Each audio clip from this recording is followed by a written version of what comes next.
Wapo wanawake mmeacha majumba yenu, mmeagana na mama zenu. Kule ndiko mlikokuwa mnapewa mahitaji, mlikokuwa mnapewa upendo. Baada ya kwenda kwenye ndoa, je, yale mliyotarajia mmeyapata? Kuna watu kwenda kwao kwenye ndoa wamejikuta wapo maabusu. Walio ndani wanatamani watoke na walio nje wanatamani ipi sehemu salama. According to the global or worldwide divorce statistics, they say, kwa mujibu wa watu wa takwimu za talaka duniani wanasema, katika kila ndoa zinazofungwa 100, 50 huvunjika kabla ya kutimiza umri wa miaka mingapi? 5. Na hizi 50 zilizobaki kwenye hewani, hizi zilizobaki, tia maji. Zipo zilizofuba, zipo zilishafika ICU, yani ziko njia panda muda wote, kila mtu anachukua njia yake. Lakini zipo tayari zimeshafika mochwali. Mnasemaje kina mama kwa mazingira mlionayo huku, mnaonaje ndoa zinadumu? Tia maji. Na hizo zilokuwa hewani zina furaha, ili mradi na wewe umeolewa. Maana katika msafara wa mamba na kenge nao ili mradi. Kweli jamani, ndio haya. Ndio wewe uliyeagwa na sio ndio kubwa kwenye ukumbi. Watu walikutunza. Leo umeachwa. Shogangu kulikoni? Pole. Ifanyie tathmini ndoa yako hapo ilipofika. Kwa sababu hizi takribani 6 tutachambua moja. Iangalie ndoa yako. Kama ilivunjika, nani sababu, ni wewe ama mwenza wako? Na ewe mwanandoa, ndoa yako iliyopo hewani, hebu safiri na hizi sababu darasani, uangalie kama kuna viashiria vya ndoa yako nayo kuvunjika. Basi tunakupa fursa uwe daktari namba ngapi? Namba 1. Naam, karibuni.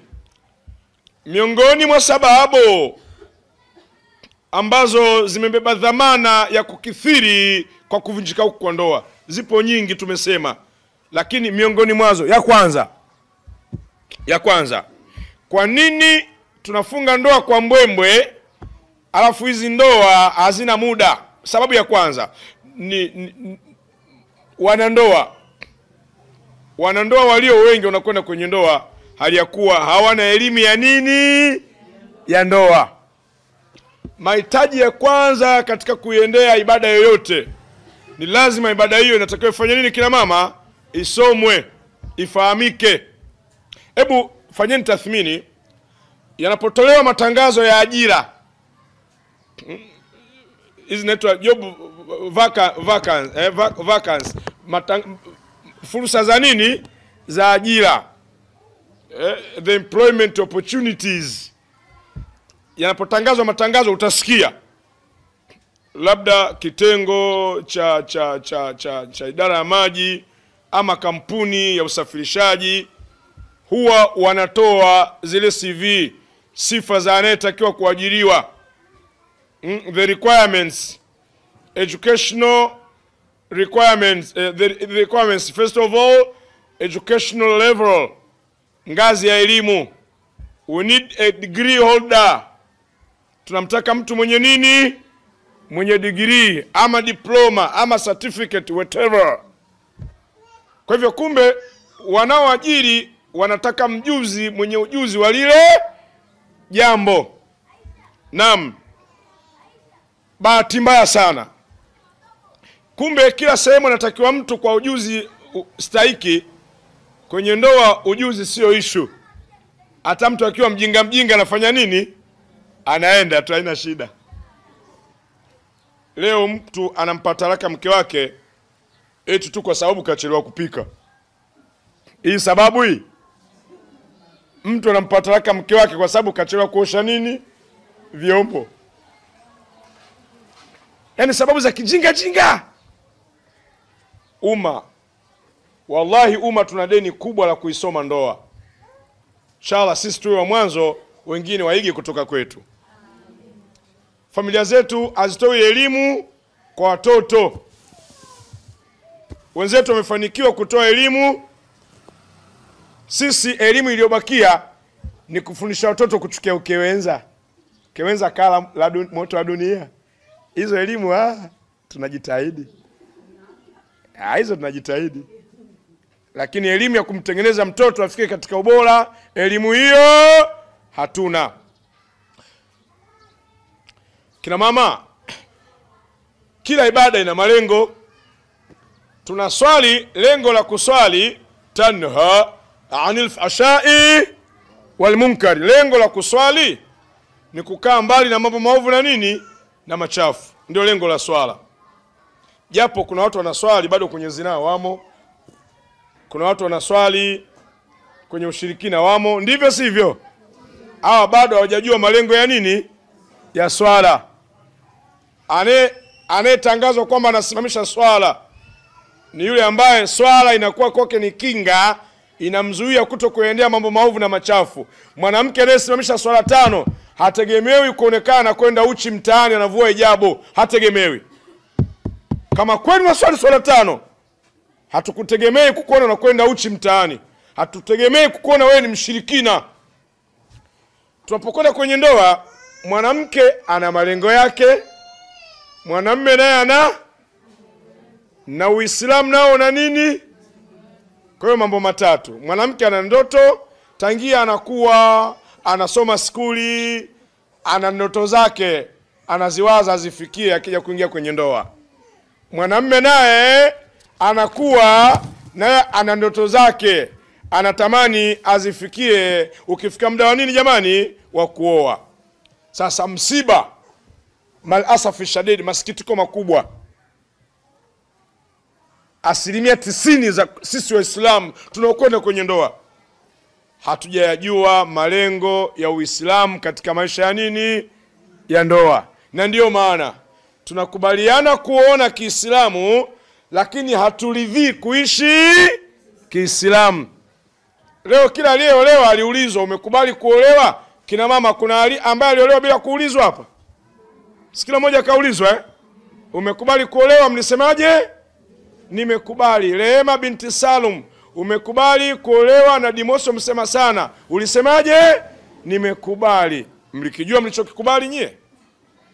Ikiwa mlikubali tamko la ndoa ya Kiislamu mbele ya mashahidi na mahari mlioitaka kwa idhini yenu, kwa idhini za wazazi wenu, leo kwenye ndoa mnaonekana baadhi yenu kuugomea Uislamu. Allah warekodini ni nyie. Mnamtaka nini Allah nyie? Kutokujua malengo ya ndoa ni tishio kubwa. Ndiyo miongoni mwa sababu zinazopelekea ndoa kuvunjika. Katika maisha ya ndoa kuna malengo mawili. Kuna lengo kuu na malengo madogo madogo. Lengo kuu na malengo madogo madogo. Nyie si mnajua? Kwa maana mtu akiwa anataka kujenga nyumba, kumiliki nyumba ni lengo kuu. Lakini lazima kuwe na malengo madogo madogo. Kiwanja, tanua wapi kiwanja? Ndivyo sivyo? Malighafi, mchanga, maji, nini? Kama ni kiwanja lazima uangalie site. Je, barabara kiwanja kinafikika, magari yatafika kupeleka malighafi? Kwa hiyo lengo kuu ni nyumba, lakini lazima kuwe na malengo madogo madogo. Ukifeli kwenye malengo madogo madogo hautalifikia lengo. Kwa hiyo maisha ya ndoa nayo, ibada hii ya maisha ya ndoa, lengo kuu ni kusimamisha Uislamu.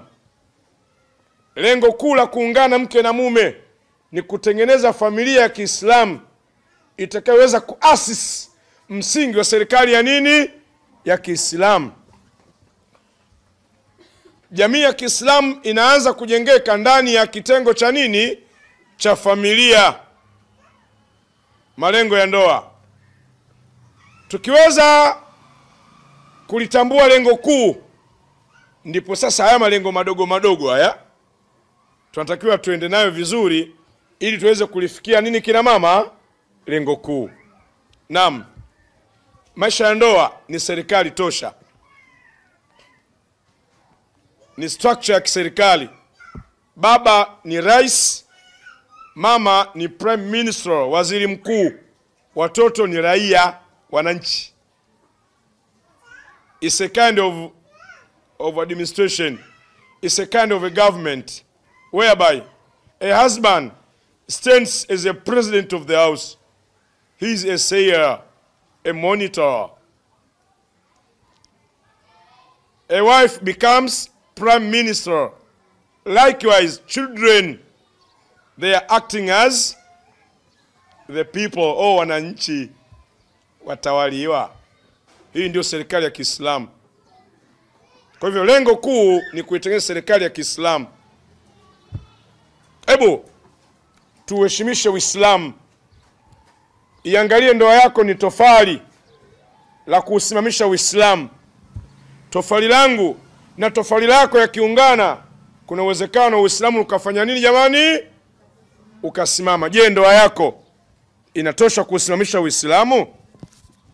Naam.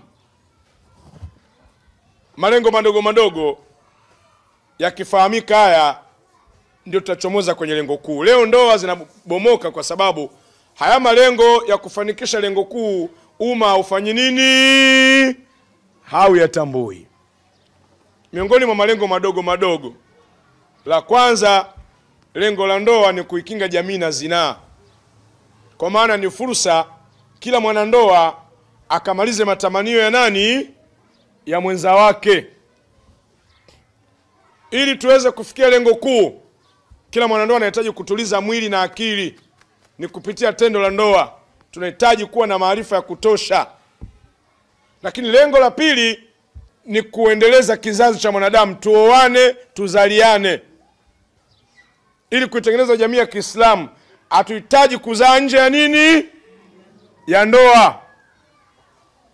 Bahati mbaya leo ukienda katika kila familia 5, unakuta familia moja lazima ina mtoto wa nje ya nini? Ya ndoa. Wewe pita familia 5, moja ina mtoto wa nje ya ndoa. Kama si wa mke ni wa nani? Kama si mke alikuja naye, mume kaja naye. Au ndani ya maisha ya ndoa wanaume wanakwenda kuzini, wanagomboa watoto, wanawaleta kwenye ndoa. Mnasemaje, kweli uongo? Wanaongoza kusaliti ndoa nani? Wanaume, wanawake? Wanaume. Ni ukweli uko hivyo. Malengo madogo madogo. Lakini ndoa, miongoni mwa malengo yanayokamilisha lengo kuu ni kusimamia malezi ya watoto. Kwa taarifa hii, ilipaswa kila mwanandoa awe na elimu ya malezi. Usitegemee kupata bidhaa bora ikiwa mitambo mibovu. Kila mwanandoa abebe uhusika. Kwa kila mwanandoa kuyashiriki malezi ya mtoto, kila mwanandoa akashiriki vilivyo, bila shaka lengo kuu tunalifikia la kusimamisha Uislamu. Mbali ya hivyo, kwa kuongezea, miongoni mwa malengo yanayotufikisha kwenye lengo kuu ni kuimarisha mahusiano ya udugu. Hatutaraji kuona kwenye ndoa badala ya watu kuunganisha familia wanazikata nini? Familia. Ili tulifikie lengo kuu, tuitengeneze jamii ya Kiislamu, tunahitaji jamii yenye mahusiano bora, jamii inayosimamia malezi, jamii inayoleta watoto wa ndani ya ndoa, jamii ambayo ya watu wanaotulizana kupitia tendo la ndoa. Lakini jamii ambayo inatengeneza uchumi. Baba awajibike na mama naye awe mshirika mwenza, atumie vizuri anacholetewa, ajiepushe kumtwisha mume matumizi yasiyokuwa na uwezo nayo, atosheke, akinai. Maisha ya ndoa huwezi kupata kila kitu. Kuna mahala ukipata 70%, zingine 30%, stahamili. Usione nyani amezeeka, amekwepa mishale mingi. Miongoni mwa malengo yanotufikisha kwenye lengo kuu ni mapenzi. Kila mwanandoa ajue kudhamini hisia za mwenziwe. Hebu mfanye mwenzako ajikubali kuwa nawe, afurahie. Kila akiwa mbali na wewe kimwili, hakikisha unakuwa naye kihisia. Vimeseji vile. Tangia uondoke nimekuwa mnyonge. Nilikuwa nakumatia wewe, sasa hivi nakumatia mito. Mito haina joto kama joto lako. Kweli uongo? Vimeseji hivyo ndio hivyo viungo. Chai kipiko lazima iwekwe viungo. Hata mapenzi nayo na nini jamani? Bahati mbaya leo mapenzi hata viungo. Mnasubiri kufa tu.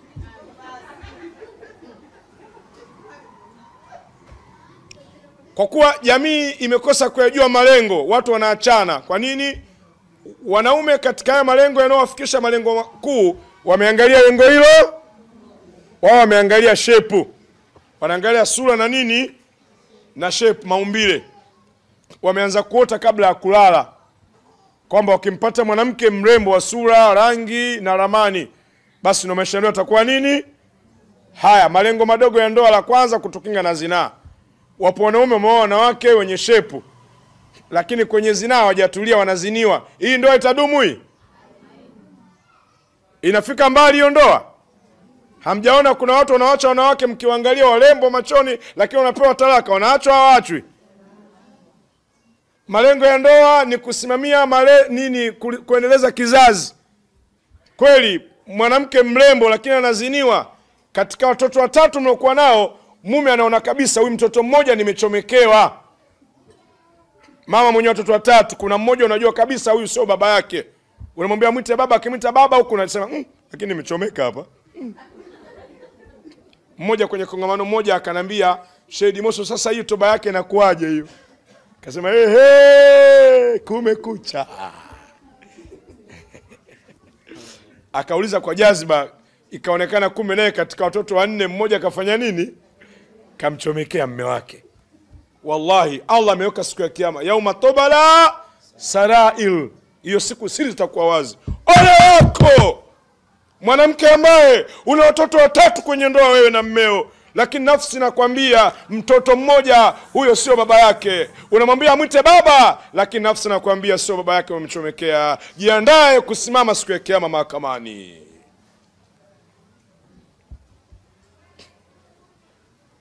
Malengo ya ndoa haya ndiyo yanapelekea kusimamisha Uislamu. Malengo ya ndoa. Wapo wanaume wanagomboa watoto wanaleta kwenye majumba. Yapo hayapo. Na unaambiwa hii damu yangu, kama utaki uondoka wewe. Na ukijiangalia waziwa lishashuka, shoga yangu. Ushakuwa mtumba kwa kwenda huna. Inabidi umalizie tu, nimekusamehe lakini sisahau. Hizi ndizo hali za baadhi ya kina mama. Mnasemaje? Kweli uongo? Poleni kina mama lisemwalo kama halipo ndio nyumbani kwako dadangu, pole. Nasikia mme juzi kakuletea mtoto nje ya ndoa. Pole dada.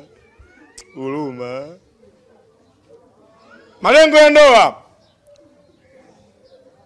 Wanaume wamedhani wakiwa wanawake wazuri ndio wataweza kupata faraja. Haya, mwanamke mzuri katika malezi ya watoto, dini hataki, hijabu hataki, darasani hataki. Hivyo ndoa yao itasimamisha Uislamu hao? Kwa hiyo wanaume walioota kabla ya kulala wakipata wanawake warembo walisahau kumbe uzuri wa mke ni tabia, sio nini jamani? Sio sura wala nini. Nyinyi mnajidanganya wanawake wengi, kishakuwa na sura na kirangirangi, unajua humo kio kimoja mbele kingine nyuma, unajitazama nimo. Wangapi wenzenu wanaachwa? Uzuri umepeleka wengi kwenye ndoa, lakini tabia zimewarudisha makwao. Uzuri unaweza kukupa tiketi upokee posa kibao, lakini tabia ndiyo itakayodhamini udumu kwenye ndoa ama urudi wapi. Niwaulizeni swali la uzushi, niwaulize. Hivi niambieni kina mama, kwa mujibu wa uzoefu wenu, wale wanawake wanaodumu kwenye ndoa na waume zao mpaka wanazeeka ni wale warembo sana, mamisi wapi huko? Mamisi Matosa, ama wale wenzangu wenye sura kawa analia? Nipeni, I want to share experience with you. Nipeni uzoefu. Wanawake wanaodumu kwenye ndoa mpaka na kuzeeka na waume zao ni wale warembo ama wale wenye sura kawa analia? Salamu kwenu warembo, msijidanganye tena mnaula wachuya. Hamjatujua watoto wa mama mkwe nyie. Wanaume tuna data kwa wanawake watiifu, wanawake wasikivu, wanawake wenye kukubali matokeo. Kwa 1000 twende, kwa 2000 twende. Lakini wewe unajifanya mashauzi, akisema wanini wenzako watanipata lini? Pole. Wapo wenzako wazuri wanachina mtaani, wamekuwa kunguru wa Zanzibar, hawafugiki. Niseme nsiseme?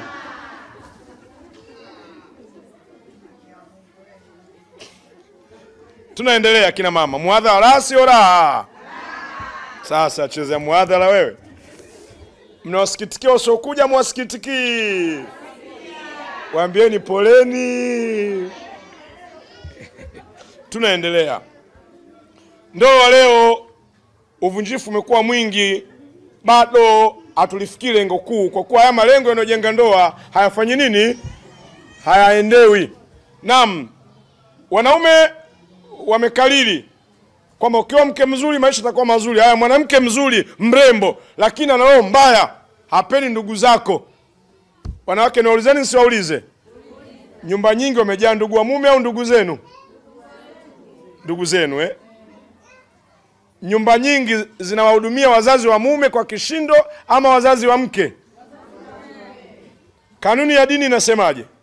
Mwanamume akioa kuhudumia ndugu zake ni lazima. Mume akioa, ninyi mkija kwenye ndoa pepo yenu iko chini ya unyayo wa waume zenu. Wanaume pepo zao ziko chini ya unyayo wa nani? Lakini mkumbuke wanaume wanaokwenda kuoa ni mawalii. Sheria ya dini imeweka utaratibu. Baba akifariki katika mirathi, kaka anarithi mafungu mangapi? Wewe unachukua fungu.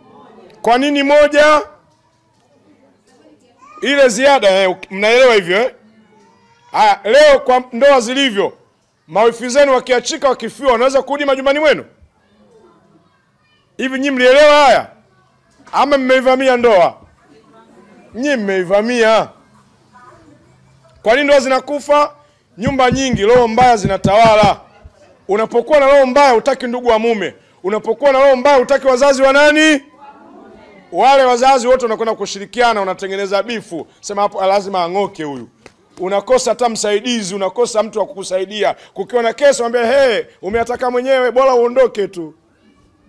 Wanawake, hebu tengenezeni ulinzi wa ndoa zenu kwa kuwa na mahusiano mazuri na ndugu wa mume na wazazi wa nani?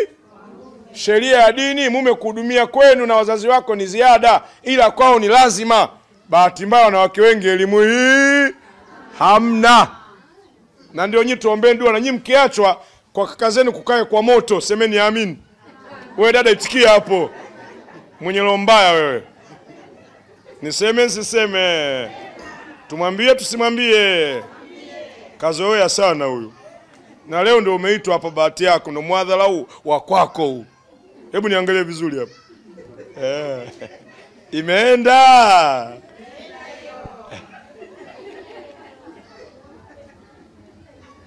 Kwa nini ndoa zinavunjika? Uchoyo, ubinafsi, roho mbaya kwenye majumba yanapelekea ndoa kufanya nini? Kuvunjika. Haya, mwanamume aliyedhani aliyeota kabla ya kulala akiwa mwanamke mrembo, lengo la 5 la ndoa ni uchumi. Mke anayekuja kwa kweli ni mzuri, anataka matumizi ya juu. Kwa kweli ni mzuri, mwizi. Anajiona yeye ndio yeye yani. Mimi hapa kafakaoza ageuki. Nachotaka nafanya. Hapa asumbui. Hapa shika adabu yake hapa. Labda wachezee wengine kwa sio mie. Unampelekesha mme kwenye uchumi, unataka matumizi ya juu. Wewe hata ukifua nguo, ukikuta pesa kwenye kanzu, lazima ufanye nini? Uitoe. Ni wachache sana. Ni wanawake wangapi mkifua nguo mkikuta hela mnaweka mezani? Wangapi? Hiyo ngumu Mmoja anasema pale Shahidi Moso, yani mimi nifue nguo ya mme nikute hela nimrudishie, labda mimi chizi. Kwa hiyo kumbe na nyinyi vibaka Vibaka mpo. Wizi ni wizi tu. Ile mama anasema mke wake anamwekea. Usijishaue.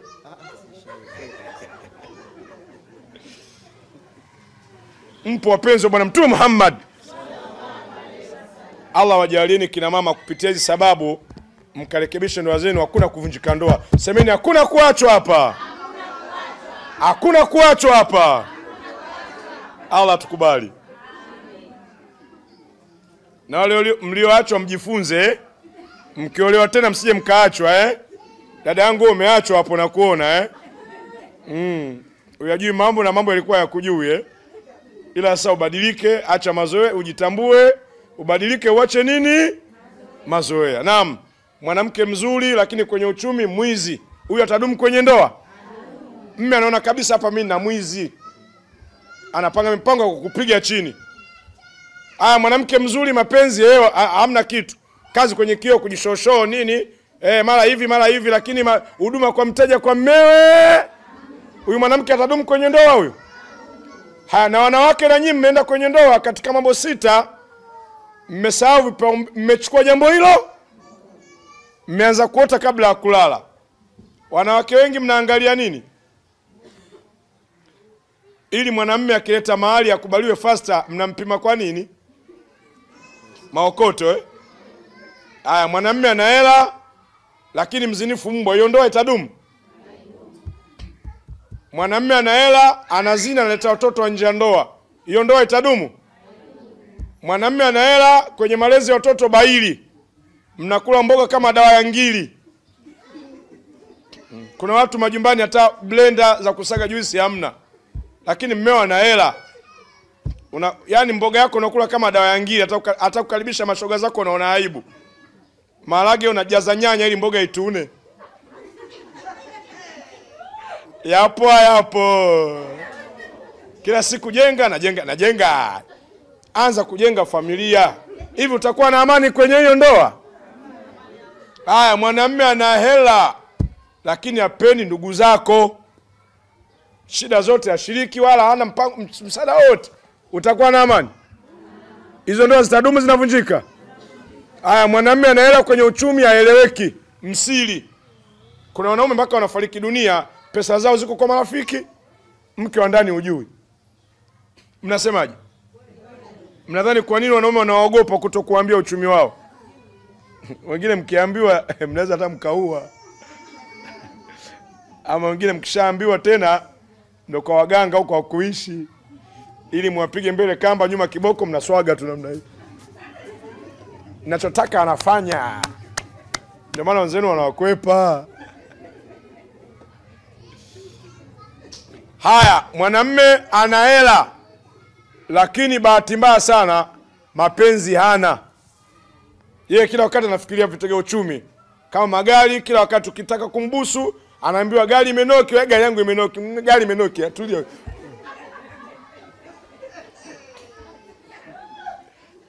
Mnayaona myaoni? Kwani hamna watu mmeolewa nyumba zenu zina mageti? Hadi kuingia sitting room mageti 7. Tena fence yadi, lakini furaha ndani hamna. Yapo. Dada hapo. Pole.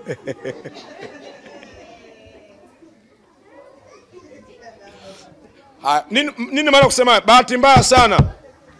Wanawake kwenye ndoa wana ndoto zao, wanaume wana hizi ndoto hazikutani. Kumbe ilitakiwa sisi tukutanishwe na ndoto ya nini? Ya Uislamu.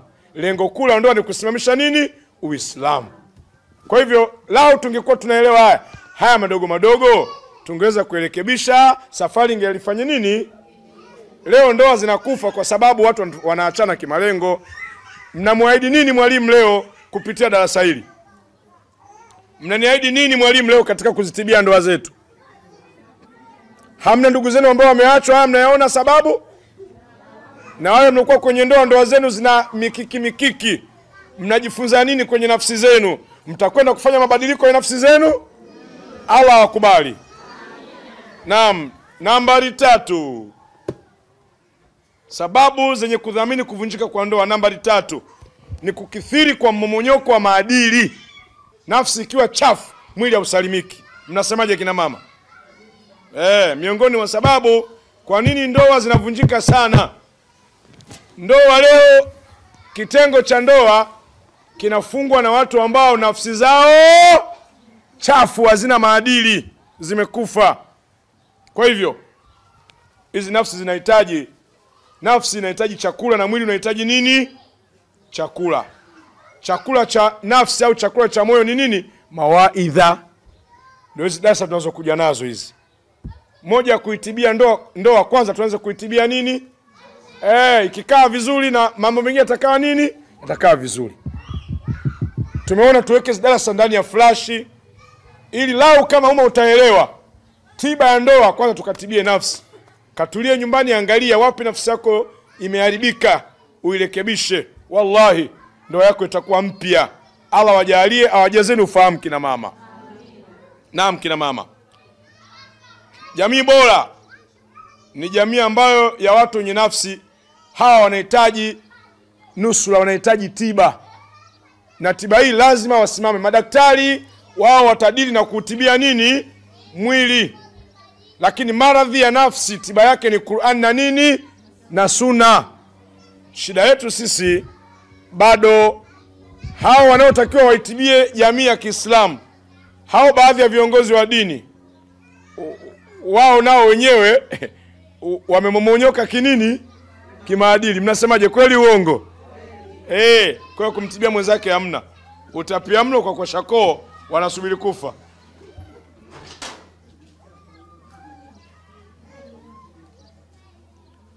Nafsi iliyokosa malezi, mwili hautasalimika. Zipoje nafsi zenu kina mama kwa waume zenu? Ni wema nyie? Hamna roho mbaya nyie? Mbona mjibu vizuri, wengine midomo kama ina matege? Popote ulipo mwanamke duniani, hebu sema na nafsi yako, mwema wewe? Unatosha kupigiwa mfano wewe? Naam. Nambari 4. Mazoea. Kwa nini ndoa nyingi uvunjifu umekuwa mkubwa? Mazoea. Wanandoa wengi wamezipuuza kanuni zenye kuyalea mahusiano kwenye ndoa. Kwa kupuuza kanuni hizi zenye kudhamini mahusiano, hisia, malezi ya wameonekana sasa haya mazoea yamewafikisha mahala kuto kuipa heshima nini? Ibada ya ndoa. 90% ya wanandoa wa Kiislamu wanaishi kimazoea. Utaona watu mazoea hata kwenye ibada mbalimbali, kwenye swala misikitini wanaswali kimazoea. Wanaswali kimazoea. Unakuta watu wanaswali hata ile tumanina. Ukienda kwa kina mama wanaswali makwapa yapo nini? Wanaswali miguu nje, wanaswali wengine wamevaa vinani, anaswali Allahu Akbar, mikono yote iko uchi huko. Afu naye anaswali yuko kabisa Allahu Akbar. Kaa katuni.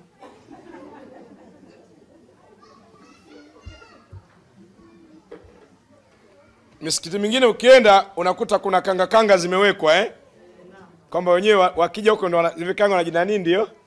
Ila wakitoka hapo wanaacha wanakwenda uchi nje. Dini gani inataka mshiki mazoea? Eti mjistiri wakati mnaswali mkiwa nje huko mwende uchi. Hiyo dini hiyo? Acheni usela. Wanaume acheni mazoea. Nani jamani? Wanawake. Wanaume huko unaona wanaita masiara, wanaishi kimazoea. Wapo tayari kuacha swala kwa sababu ya mipira. Mnasemaje, kweli uongo? Wapo tayari kutokuwa majumbani. Sheria ya Kiislamu wanaume hawatakiwi kuwa nje ya nyumba baada ya swala ya nini? Lakini leo balaa limeingia. Wanaume wanahangaika na mipira. Mnasemaje, kweli uongo? Dada mmoja anasema, mwalimu, mimi ni mwanamke ratiba. Najipanga mwanamke, nimetosha kwenye nyumba yangu.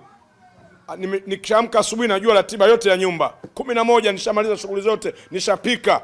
Tayari naanza kukifikiza chumba changu ili kiweze kuwa theater room kwa ajili ya operation. Mnanielewa vizuri mwanamke ratiba huyo. Anasema saa 2 mwanamume anamrudia saa 4. Tayari jaziba yote ishafanya nini? Kakaa kwenye kitanda kidogo ajisilani, usingizi umemchukua mitongotongo hiyo. Mimi anakuja kumrudia saa 7 za usiku. Saa 6 wewe fungua, wewe fungua. Mudi yote inauma yumi. Poleni kina mama Watu wameamua kuishi kimazoea. Sheria ya Kiislamu, wanaume waruhusiwi kuwa nje ya nyumba baada ya swala ya nini? Leo wanaume wengi wanategemea kuheshimiwa wakati wao wenyewe heshima ya dini. Hivi nyie, kichwa cha treni kikishapata shoti, mabehewa yatapona?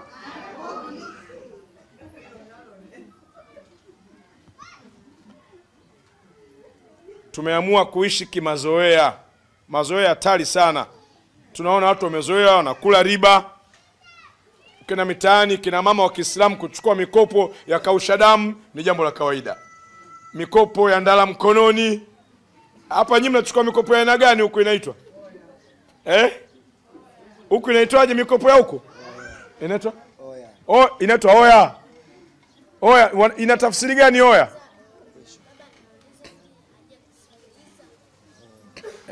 Mikopo leo imetamalaki. Allah amekataza riba. Watu wambia sasa maisha yenyewe yashakuwa hivi tunafanyaje? Wewe shema waweza toa. Vingie Mungu mwenyewe anatusamea kwa Mungu mwenyewe. Nachukua. Ni wanawake wangapi mikopo imewafukuzisha kwenye ndoa zao? Hamna ushahidi? Kuna baadhi ya wanawake wameondoka kwenye majumba kwa sababu ya mikopo. Hapa Kimara wapo. Lisemwalo.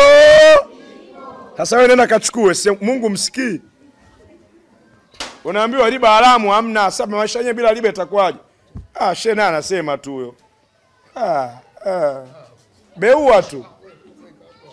Haya, twende darasani. Watu tumeamua kuishi kimazoea. Leo watu wameamua kuishi kimazoea. Zina ni jambo la nini? La kawaida. Mazoea ndio maana ndoa zinavunjika. Imeripotiwa imeripotiwa mwanamume mmoja kathubutu kumzini binti yake wa kumzaa ndani ya nyumba. Hizi kesi za mahusiano ndio usiseme hizo. Za kumwaga au mnasemaje? Ni rahisi kuona mwanamume anamzini house girl, ndivyo sivyo? Lakini ni vigumu kuona mwanamke anaziniwa na nani? Na house boy. Ni rahisi kuona mwanamume anamzini na kumzalisha mwanamke chizi. Kweli uongo? Ni vigumu kuona mwanamke anakwenda kuziniwa na mwanamume. Sijui mnaisoma hiyo. Tunaishi kimazoea. Tunaamua kuishi kimazoea. Mazoea hatari sana mazoea.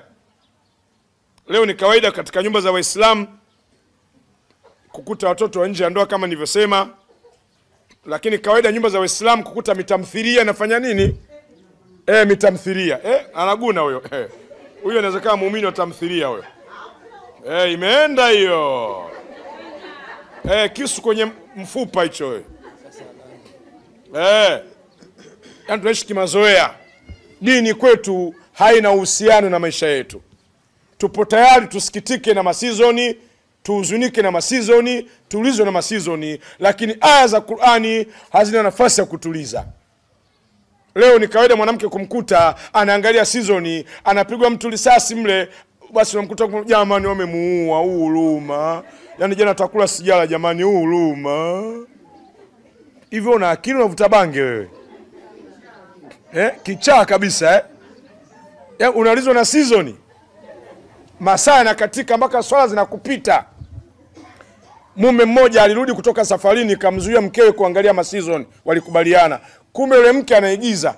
Akiwepo mume aangalia, akiwa mume hayupo anafanya nini?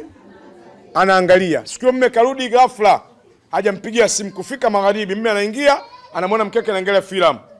Kaingia mume kuingia, yule mke kuona Hamad huyu mume wangu. Kwa sababu anaishi chumba kimoja, si unajua amesha nyumba ya kupanga chumba kimoja. Sitting room hapo. Bedroom, kitchen room hapo. Yule kuona Hamad mume wangu kajitupa, kajisogeza sehemu ya mswala kwenye TV, anajifanya mswala maana uko jirani pale, anajifanya anavuta uladi. Mume anamuuliza imekuaje? Namalizia magharibi. Mbona kichwani ajabu una? Nilisahau. Za mwizi. Tuombe dua na wake wote wanaoigiza waliokuepo hapa waje wasitukiwe. Semeni amin. Wewe dada itika hapo. Na zako zimekaribia. Haya ndio matunda, ndio matokeo haya. Hivi nyinyi wazee wetu waliishi kwa staili? Ujanja mwingi mbele, asiyesikia la mkuu, ndege mjanja. La kuvunda ngoja uje uvunde, hata ubani haukufai. Mwana Isaya we. Ngoja uje uvunde alafu ndio utaelewa ya maneno haya. Leo inawezekana uyaelewi. Kweli jamani, neema upele unamkuta sekwa na kucha kweli. Au mnasemaje? Wenzako wanatafuta nafasi, wewe nyodo. Alafu mshahara wenyewe mtu analipwa 200,000. Yaani 200,000 inakuvua hijabu, wakati kwa mamako 200,000 zinakwenda na hela unamkula kubwa, 200,000 zinakufanya unavua hijabu. Hii akili bange hii. Wanawake wengi wamekuwa binafsi, wako tayari kuvunja ndoa zao kwa ajili ya ustawi binafsi. Kwa sababu hii mnasemaje, ndoa zitakuwa salama? Lakini mwisho kuna mifano miwili ya mwisho. Kuna mke mwingine daraja. Amefanya ndoa kuwa daraja. Kuna mwanamke ameenda kwenye ndoa. Amekutwa na watoto wangapi? Kenda kwenye ndoa, kapata ndoa. Lakini kumbe target yake sio ndoa. Ameiangalia ndoa kama kituo cha kulelea nani? Masingle mothers yao. Masingle mothers yao. Kumbe wengine mnazisaka ndoa ili mpate pa kulelea watoto. Kampata mume, mashallah, yule mume kafunguka, mke mapenzi moto anahudumia watoto. Watoto wameanza skuli, kasomesha, wameenda chuo kikuu.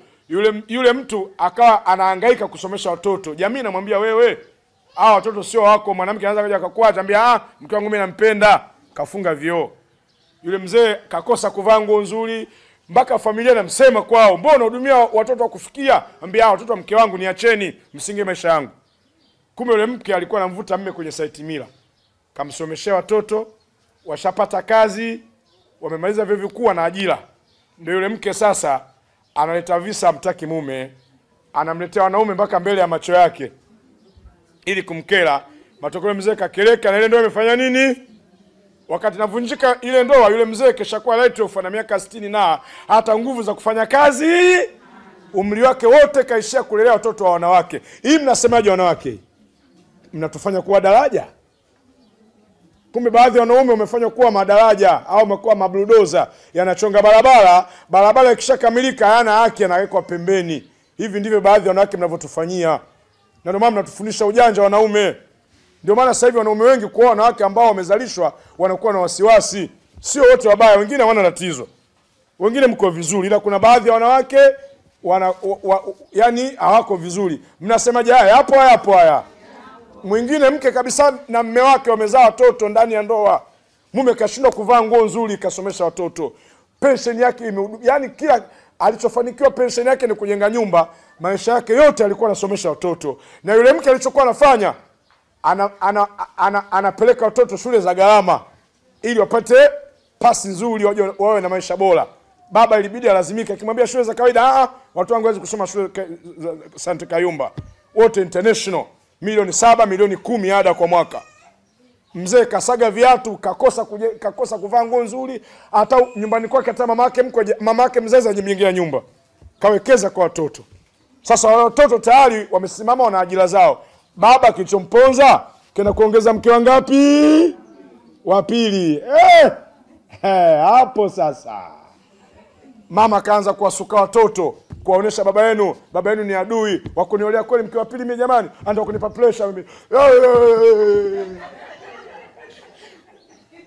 Anatengeneza mazingira watoto wamhurumie nani jamani?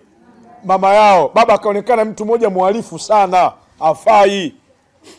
Na wakati ule baba anatoa pesa, anampa mama zaada. Mama alikuwa anasema yeye ndo anafanya nini? Anawapa watoto. Hizo hela zaada hizo. Hela zaada. Ila baba hatajui. Mnaona mnavyotuangamiza nyinyi kina mama Sasa baba yule kao muhalifu kwa sababu kaongeza mke wa pili. Yule mama kafanya juhudi yoyote iliyowezekana. Watoto wote wanamuona baba adui na hawamsaidii baba yao hata senti 5. Yule baba ilibidi ahamie kwa yule mke mpya. Kwa mke mpya kule baba mwenyewe hali yake mbaya, na mke mpya naye kaona ili zigo kamkataa. Yule baba hivi ninavyowaambieni anatangatanga kwa ndugu tu, sasa anateseka na mke sikajifanya nani atakula jeuri yake. Unatamba kwa mshahara alokuwa anapokea mmeo, kahudumia watoto, leo unamfukuza na unajaza sumu kwa watoto. Wanawake Mungu aoneje kina mama? Tuombe dua Mungu awaangamize hapa duniani. Semeni amin. Mwanamke yote unayemwangamiza mume aliyehangaika kakausha ujana wake, kateketeza afya yake kwa ajili ya kusomesha watoto. Leo eti kwa kuwa anaongeza mke wa pili, unaseti watoto wamuone baba yao adui. Watoto wamemtelekeza baba anatapatapa. Mwenyezi Mungu, muangamize mwanamke huyu hapa duniani, na hizo mali asili akome hapa duniani. Semeni amin. Wewe dada, itikia dua hapo.